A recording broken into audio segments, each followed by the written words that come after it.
8 Ways to Lose Belly Fat and Live a Healthier Life. Maintaining a trim midsection does more than make you look great, it can help you live longer. Larger waistlines are linked to a higher risk of heart disease, diabetes, and even cancer. Losing weight, especially belly fat, also improves blood vessel functioning and also improves sleep quality. It's impossible to target belly fat specifically when you diet. But losing weight overall will help shrink your waistline. More importantly, it will help reduce the dangerous layer of visceral fat, a type of fat within the abdominal cavity that you can't see but that heightens health risks, says Kerry Stewart, ed.d. Director of Clinical and Research Physiology at Johns Hopkins. Here's how to whittle down where it matters most. Try curbing carbs instead of fats. When Johns Hopkins researchers compared the effects on the heart of losing weight through a low-carbohydrate diet versus a low-fat diet for 6 months, each containing the same amount of calories, those on a low-carb diet lost an average of 10 pounds more than those on a low-fat diet, 28.9 pounds versus 18.7 pounds.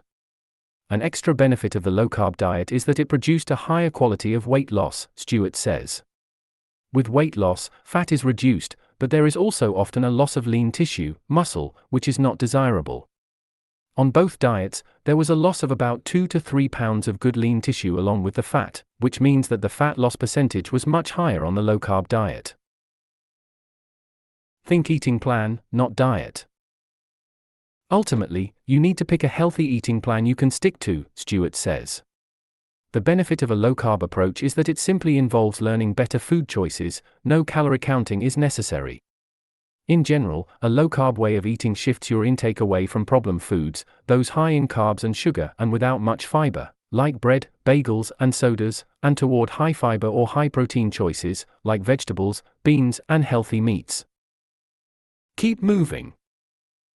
Physical activity helps burn abdominal fat. One of the biggest benefits of exercise is that you get a lot of bang for your buck on body composition, Stewart says.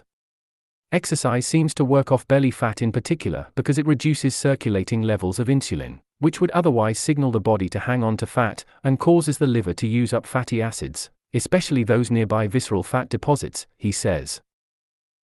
The amount of exercise you need for weight loss depends on your goals. For most people, this can mean 30 to 60 minutes of moderate to vigorous exercise nearly every day. Lift weights. Adding even moderate strength training to aerobic exercise helps build lean muscle mass, which causes you to burn more calories throughout the entire day, both at rest and during exercise. Become a label reader. Compare and contrast brands. Some yogurts, for example, boast that they're low in fat, but they're higher in carbs and added sugars than others, Stewart says.